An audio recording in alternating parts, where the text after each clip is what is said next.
আসসালামু আলাইকুম। আমি আজকে যে সমস্ত রান্না হবে টক ঝাল মিষ্টি। আপনারা রমজান এসে গেছে, একটু খেয়ে দেখতে পারেন সময় থাকতে। যদি ভালো লাগে তাহলে আমার সাথে আপনাদের দেখা হবে আপনাদের মতামত জানার পরে। ঠিক আছে, এখন শুরু করি আজকের রান্না। কই মাছ, আর এর সাথে দিতে হবে পেঁয়াজ কুচি, লাল মরিচ গুঁড়ো, হলুদ গুঁড়ো, আদা রসুন বাটা, লবণ, চিনি, জিরা গুঁড়ো, এলাচি, দারচিনি। হ্যাঁ, এখন শুরু করি। লেবু দিয়ে মাছগুলি আমি ধুয়েছি, কিন্তু আবার একটু রান্নার আগে আমি মেখে নেই। হলুদের গুঁড়ো, একটু লাল মরিচ গুঁড়ো, একটু আদা রসুন বাটা, আর একটু, নিশ্চয় দেখতেছেন আমার পরিমাণ, আপনারা আপনাদের পরিমাণ মতো দিয়ে নেবেন টক ঝাল মিষ্টি। আমি এখন মেখে নেই।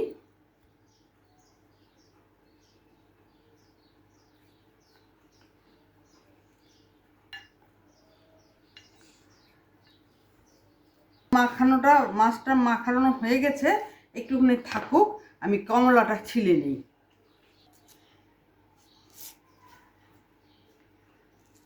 আজকে আমি রান্না করব কমলা দিয়ে কই মাছ, সেটা টক ঝাল মিষ্টি। আপনারা আপনাদের পছন্দ মতো।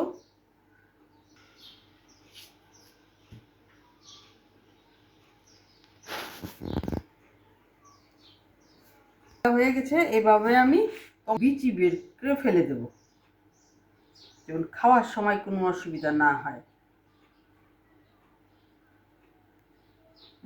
কমলাটা ছিলে হয়ে গেছে, কই মাছটা আমার ম্যারিনেট হয়ে গেছে। এখন আমি রান্নাঘরে যাচ্ছি, আপনারা আমার সাথে থাকুন। আপনার আসন্ন রমজানে একদিন আছে বাকি, আপনারা এখনই এটা খেয়ে টেস্ট করে দেখতে পারেন। আর আপনাদের মতামত আমাকে জানালে আমি উৎসাহ পাবো আরও পুরানো দিনের রান্না দেখাতে। আমি এই তেলটা দিয়ে দিচ্ছি মাছটা ভাজার জন্য। আচ্ছা, ঠিক আছে।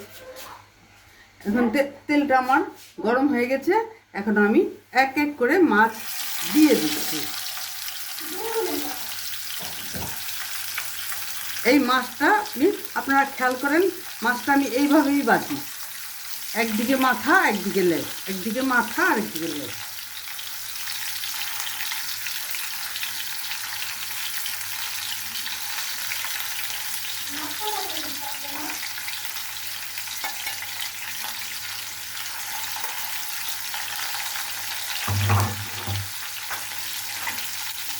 মাছটা আমার এখন ভাজা, এক পিঠ ভাজা হয়ে গেছে, আমি এখন উল্টিয়ে দিচ্ছি।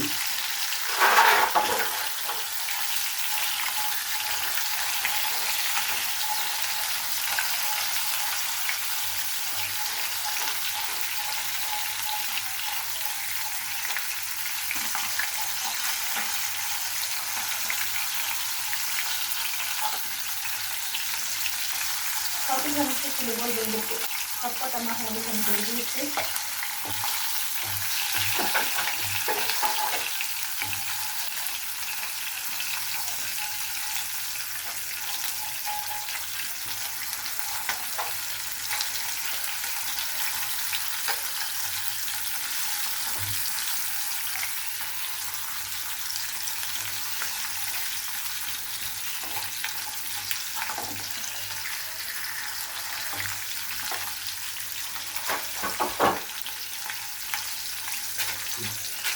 মাছ আমার উল্টানো হয়ে গেছে, ওই পিঠটা বাদামি হতে হতে কিছু কথা বলে নেই। এই রান্নাটা শিখেছি আমি আমার দাদু আম্মার কাছ থেকে। আগের কথা সেটা, আমি যখন খুব ছোট, আমার বয়সই তো এখন, আমি এখন দাদু নানু হয়েছি। আমার দাদুর কাছেই আমি থাকতাম বেশিরভাগ। আমি দাদুর হাতে এই রান্নাটা খেয়েছি। তখন আপনাদের সাথে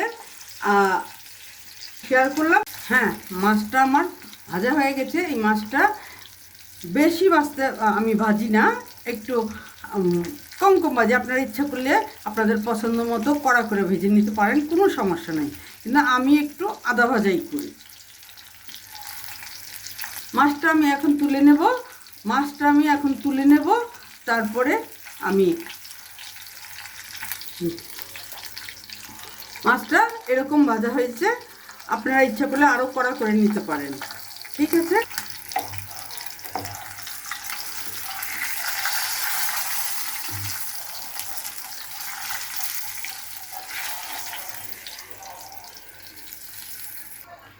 মাছ আমি এইভাবে ভেজে নিয়েছি। এখন আমি তেলটা আমার গরম হয়ে গেছে। এখন আমি পেঁয়াজগুলি দিয়ে দিচ্ছি।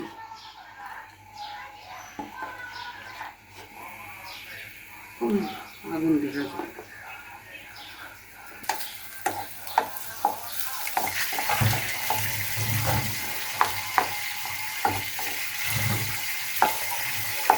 আমি হালকা বাদামি রং করে নেব, আর একটু লাগবে সময়। তেলটা ছিল, সেই তেলটা আমি এখন দিয়ে দিচ্ছি।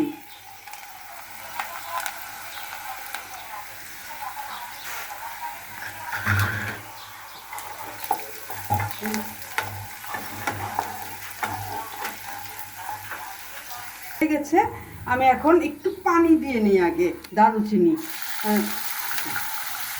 এলাচি, দারুচিনি আর একটু সামান্য পরিমাণ পানি দিয়ে দিচ্ছি, যেমন মশলাটা যেমন না পুড়ে যায়। এখন আমি দিচ্ছি, আপনাদের স্বাদ মতো আপনারা দিয়ে নেবেন। এখন আমি দিচ্ছি এই পরিমাণ লবণ। আর যেহেতু ঝাল, টক, মিষ্টি আমি পরে এখন আমি হলুদ মরিচ দিচ্ছি।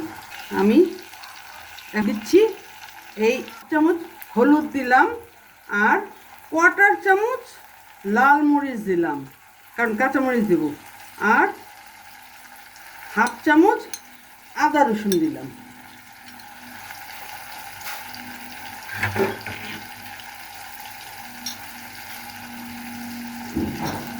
আর আমি একটু ভালোভাবে কষিয়ে নিই, মশলাটা ভালোভাবে কষিয়ে নিই। লবণ দিচ্ছি, মশলাটা ভালোভাবে কষাচ্ছি, নাহলে মশলার গন্ধ আসবে। মশলাটা ভালো করে কষানোর, এই যে আমি মশলাটা কষানো হয়ে গেছে। আমি এই হাফ চামচ জিরে দিলাম। আমার এক এক করে আমি এখন কমলাগুলি দিয়ে দিচ্ছি।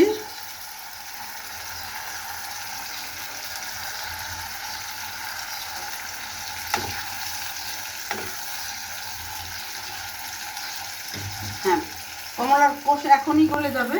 আমি একটু মাছগুলি দিয়ে দিই, একটু পানি দিয়ে নিই। হ্যাঁ হ্যাঁ, কমলার রস বেরোবে।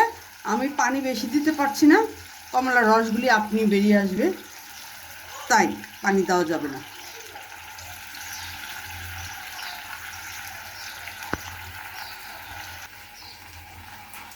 এখন মাছগুলি আমি উল্টিয়ে দিচ্ছি। নিচের অংশ কমলার সাথে মিশে গেছে।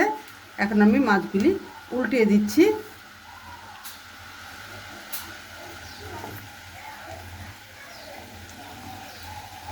কমলার রস ছাড়তে শুরু করছে। এই কমলার রসগুলি ছাড়তে শুরু করছে। এখন আর সময় নেই। এখন আমি চামচ চিনি দিয়ে দিচ্ছি, আগেও একটু দিয়েছিলাম, এখন আমি একটু হাফ চামচ চিনি দিলাম। তারপর যেহেতু ঝাল, লাল মরিচ কম দিয়েছি, আমি এই যে কাঁচা মরিচগুলি দিয়ে দেবো এক এক করে।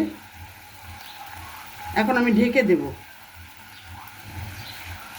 এখন আমি ঢাকনা দিয়ে ঢেকে দিচ্ছি। চুলার জাল আস্তে আস্তে কমলাগুলি, এই পর্যায়ে চুলার জালটা আমি লোতে রেখেছি। বেশি বাড়িয়ে দিলে মাছটাও ঠিক মতো মজা মতো হবে না, আর কমলার রসগুলিও ভালোভাবে ছাড়বে না, তরকারিটা ভালো হবে না। হ্যাঁ, চুলার জালটা আমি একদম লো করে দিয়েছি, যেন মাছের ভিতরে কমলার রসটা ঠিক মতো ঢুকে আর মাছটা ভালো মতো যেন ভালো সিদ্ধ হয়ে গেছে, ভালোভাবে যেন রসটা ঢুকে যায় আর স্বাদটাও খুব ভালো লাগে। হ্যাঁ, এই পর্যায়ে চুলার জালটা কিন্তু বাড়িয়ে দেওয়া যাবে না, তাহলে মাছটাও মাছের ভিতরটা ভালোভাবে হবে না, কমলার রসটা সেভাবে ঢুকবে না। এখন আমি ঢাকনাটা উঠিয়ে মাছটা একটু উল্টিয়ে দিই এই পিঠ।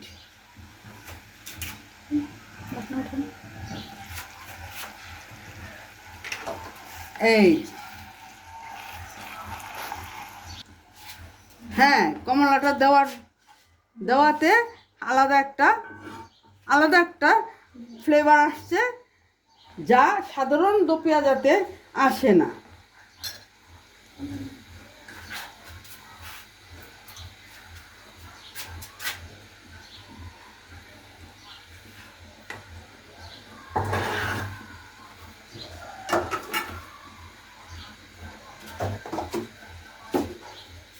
আবার একটু ঢেকে দিচ্ছি।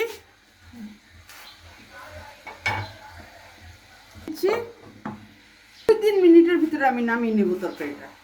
এখন আমি এই ধনেপাতাটুকুন ব্লেন্ডার করে নিলাম আর এই মাছটার মধ্যে দিয়ে দিলাম, যা কিনা কমলা আর ধনেপাতার সংমিশ্রণে মাছটার আলাদা রকমের স্বাদ, গন্ধ, পুষ্টি সবই হবে। আর 1 মিনিটের ভিতরে আমি ঢেকে দিচ্ছি।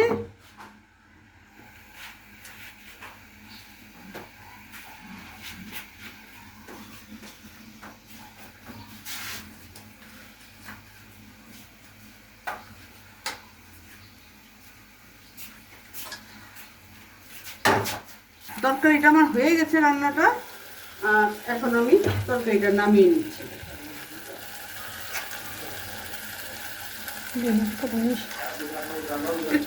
দিচ্ছি এই ধনিয়া পাতাটা মিলেই দা, যে সাদা সাদা সবুজ সবুজ না বেশি কথা হচ্ছে। ঠিক আছে, এখন আমি নামিয়ে নিচ্ছি। ঠিক আছে, দেখি কি শুরু করবো, রাখো একটু রাখো।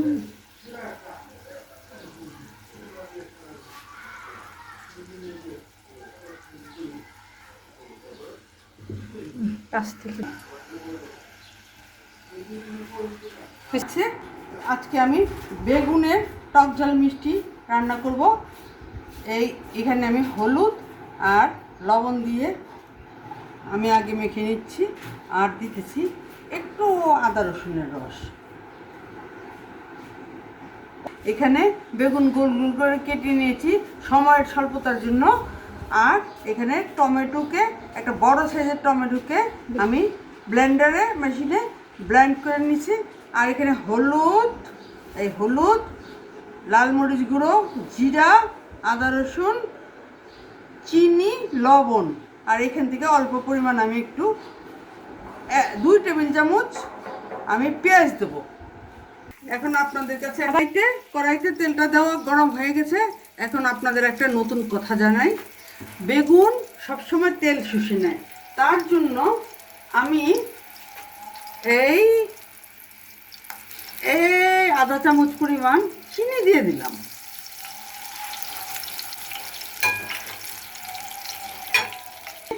আমি আগেই বলছি যে আজকে আমার রান্না টক ঝাল মিষ্টি। এই পিঠ উল্টিয়ে দিচ্ছি।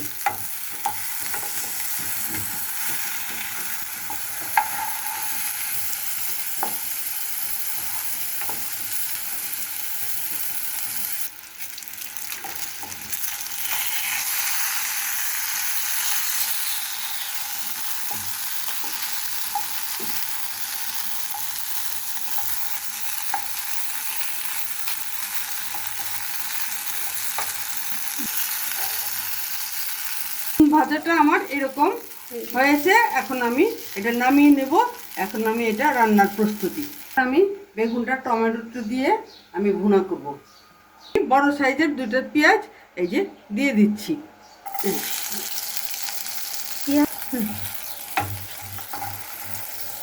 পেঁয়াজটা আমি হালকা বাদামি করে ভেজে নেব। তারপরে একে একে সব মশলা এবং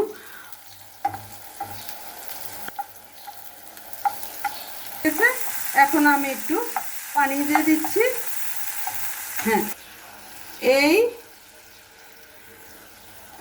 1 চামচ চিনি, স্বাদ মতো লবণ, যেহেতু টমেটো দিচ্ছি একটু টক একটু দিলাম, আপনাদের পছন্দ মতো আপনারা দিয়ে নিন। বড় আকারের একটা টক টমেটো ব্লেন্ডিং কইরা তারপরে আমি এটা দিছি। এখন দিব এই যে, হ্যাঁ বুঝেছ, হ্যাঁ আমি এখন আগে চামচ হলুদ, 1 চা চামচ মরিচ, একটু ঝাল ঝাল হলে ভালো হয়। সারাদিন রোজা রাখার পরে ভাত খেতে বসে যদি এইরকম টক ঝাল মিষ্টি খাওয়া যায়, আমার এই বয়স্ক বয়সে আমার অভিজ্ঞতায় আমার প্রিয়জনেরা তাই পছন্দ করেছে।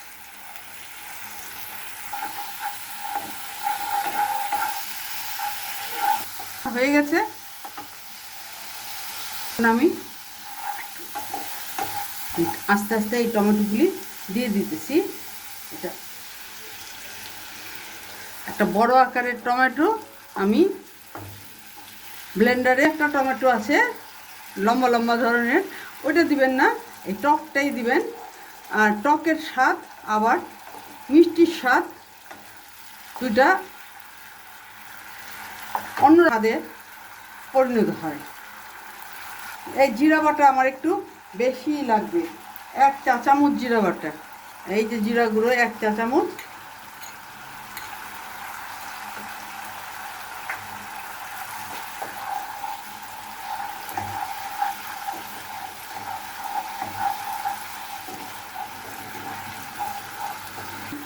এখন আমি চুলার জালটা একটু কমিয়ে নিচ্ছি, এই একদম লো গ্রেডে।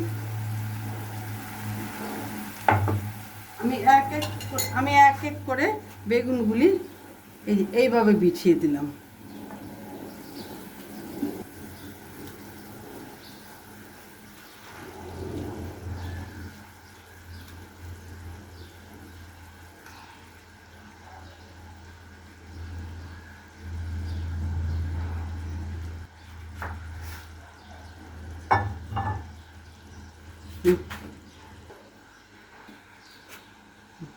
এখন আমি ঢাকনা দিয়ে একটু ঢেকে দেবো, বেশি না, 2-3 মিনিট।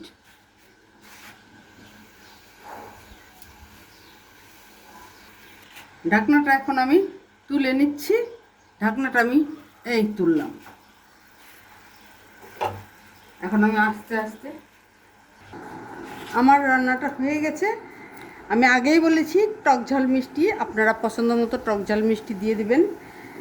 আর আশা করি রমজানের রোজা রাখার পরে মুখ বিস্বাদ হয়ে যায়।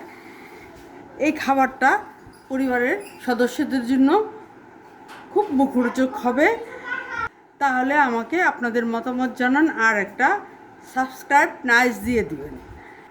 কই মাছ দিয়ে কমলা দিয়ে টক ঝাল মিষ্টি, আর এটা হলো বেগুন ভাজা টমেটো দিয়ে ভুনা করা।